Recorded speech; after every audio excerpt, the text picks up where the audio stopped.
Hello. Before beginning today's topic, I'd like to share with you that you are a genius, you are special, and you mean the world. Today's topic is how to control your mind. I'd like to share with you a quick story. There were two monks taking a long journey, and they had to cross a very big, large, deep river, and they saw a woman. The two monks saw the woman, and she had a lot of baskets, and she had to cross the same river. One monk kept going, and the second helped the lady cross the river. Now, granted, monks are not allowed to speak with women. So these two monks, they went on walking, and the first monk asked the second, I can't believe you helped that woman carry her things over the river. And the second monk said, You're still carrying that lady? I left her behind miles ago. We see that in our life, this is really prevalent. This is really the life that we are living. And because this is so, and because we have big figures like Jesus Christ, Gandhi, the Buddha, and very many other great teachers, and most of what we know about them seems like they're docile. They do very little action. They are hands off. When your first awakening happens, when your life changes, takes a turn for the better, it really is for the better, and I'll share with you why. We don't know how to react. What I did is kept living life the same. How was I living life before my first awakening? Before telling you how I was living my life prior to my first awakening, let me share with you what this is. Your first awakening is when your brain shows that your mind is here to stay and it's here forever and there's nothing we can do to stop it. We all remember this day when we either were going to sleep or were waking up and our mind said hello. And since then on, it has been our assistant observing and giving commentary about our external life. Well, let's look at all these great teachers that are painted as so docile. When this happened to me, my first awakening, I kept living life the same. I was not utilizing my conscious simply because there is no correct or right answer. So what did I do? I painted the picture of, well, let's look at, the great teachers that I know. You know, it is very seductive, the idea that to live the best life internally, we are to do nothing. Especially when we hear stories about the Buddha, knowing that he lived his life. Now, this is a huge hyperbole, but he lived his life under a tree meditating. In essence, he did nothing. I remember going home and entering into a meditation, and simply there was nothing going on inside of me. Now, is this incorrect? Is this wrong to simply rest your mind? Of course not. There's only one easy way to be 100% conscious throughout your day, and that's living through the heart. But now, if we're in the fourth dimension, I like to call it as the intermediate phase. The 3D is, the child, the person that doesn't know anything about their internal world.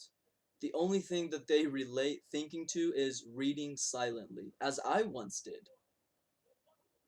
And then you wake up. You have that first awakening that your brain presents itself and your eyes seamlessly open up to another world. I say that is the intermediate phase for those that were like me later on along my journey where I decided, yeah, you know what?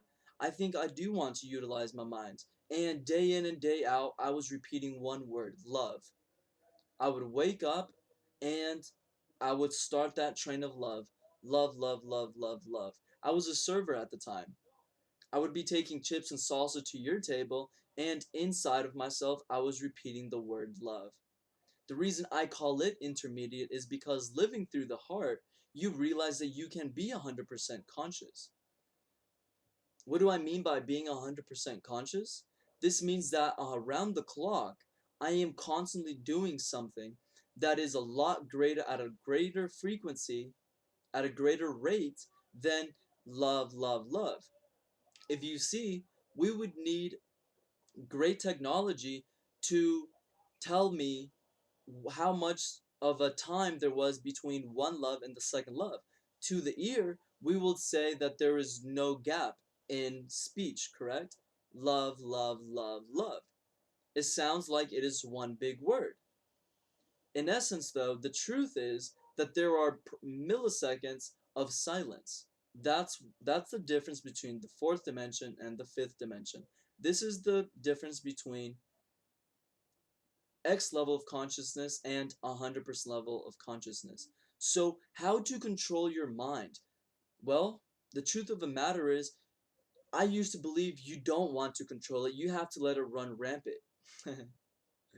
Well, that's not the best either. I have a video talking about why trauma is so hard to escape, and that goes along with this video. You do want to be conscious of your thoughts because all your thoughts come from your paradigm. And your paradigm is constantly feeding you thoughts based on your external life. It relates your present time to something in the past, and it gives you thoughts somewhere in the middle. The reason we do want to be consciously thinking, or better yet, utilizing the heart for 100% consciousness, is because your thoughts are coming from your paradigm. And your paradigm the is like a USB drive. It is the hardware, not the software, the hardware of your brain. And what builds this? Your most energetically charged memory. Chances are, because we are a human being and we have our survival needs met to such a high degree, the reason being is whenever I am in survival mode, I am experiencing hormones of stress, of danger, of fear. The brain's going to take a snapshot and it's going to remember these situations. So if in the future that happen again, I know how to get myself out of danger. Again, why is our most energetically charged memory a negative memory? Because our neocortex is so well developed that it's going to do diligence in helping us remember situations where I was in survival mode, aka releasing stress hormones. So if this happens again, I can remember these situations and get out of stress. Now, this is fine if you know how to consciously get yourself out of stress, out of feeling negative emotions, but 9 out of 10 people live 70% of their life living in survival mode. So what happens? Your thoughts, you do want to control because what is birthing them is a paradigm that is against your potential, that is against your growth. This is the art of inner engineering, metacognition. Metacognition means becoming conscious of your actions, emotions, and thoughts. So we do want to control our mind. If you want to know more information, if you want to know the best way to control your mind, to take charge of your four dimensions, which are physical, energy, mental, and emotional, I invite you today to join my family. We are individuals that live through the heart and masters of teaching the art of living through the heart. The membership also brings you 2 daily meditations, a weekly and a monthly meditation. Now I invite you to share this video with your loved ones, with your mastermind group, with your social media accounts, and comment below. What do you do to control your mind? And share with me topics that you'd like for me to cover in the future. I hope to see you on the side of light. Goodbye.